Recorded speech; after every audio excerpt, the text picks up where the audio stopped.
ಶ್ರೀ ಧರ್ಮಸ್ಥಳ ಶ್ರೀ ಗ್ರಾಮೋದ್ಯೋಗ ಸಂಸ್ಥೆ ರಿಜಿಸ್ಟರ್ಡ್ ಬೆಳ್ತಂಗಡಿ ಇದರ ಸ್ವಂತ 15ನೇ ಮಾರಾಟ ಮಳಿಗೆ ಬೆಂಗಳೂರಿನ ಜಿಕೆವಿಕೆ ಕೃಷಿ ವಿಶ್ವವಿದ್ಯಾನಿಲಯದ ಆವರಣದಲ್ಲಿ ಇಂದು ಶುಭಾರಂಭಗೊಂಡಿತ್ತು. ಮಳಿಗೆಯನ್ನ ಕೃಷಿ ವಿಶ್ವವಿದ್ಯಾನಿಲಯದ ಉಪಕುಲಪತಿಗಳಾದ ಡಾಕ್ಟರ್ ಎಸ್ ರಾಜೇಂದ್ರ ಪ್ರಸಾದ್ ಮತ್ತು ಅವರ ಧರ್ಮಪತ್ನಿ ಪದ್ಮಿನಿ ಆರ್ ಪ್ರಸಾದ್ ಅವರು ಉದ್ಘಾಟಿಸಿದರು.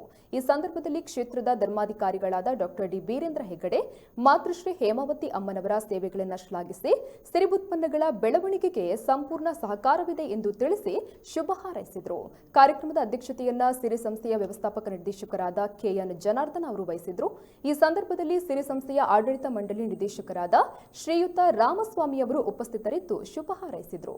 ಕೃಷಿ ವಿಶ್ವವಿದ್ಯಾನಿಲಯದ ಉನ್ನತ ಅಧಿಕಾರಿಗಳಾದ doctor BL Chidananda, doctor CP Gracy, doctor YG Shadakshari, doctor Byregowda, doctor G Dhanpal, doctor Gangappa ಹಾಗೂ ಕೃಷಿ ವಿಶ್ವವಿದ್ಯಾನಿಲಯದ ಆಸ್ತಿ ಅಧಿಕಾರಿಗಳಾದ ಕೃಷ್ಣಮೂರ್ತಿ ಮತ್ತು ಕೃಷಿ ವಿಶ್ವವಿದ್ಯಾನಿಲಯದ ಹಣಕಾಸು ನಿಯಂತ್ರಣಾಧಿಕಾರಿ ಡಾಕ್ಟರ್ ಸುರೇಶ್ ಉಪಸ್ಥಿತರಿದ್ದರು.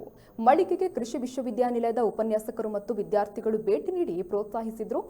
ಸಂಸ್ಥೆಯ ಸಿಬ್ಬಂದಿಗಳಾದ ಜೀವನ್, ವಸಂತ್, ರವಿ, ಶಶಿಪ್ರಸಾದ್ ಉಪಸ್ಥಿತರಿದ್ದರು.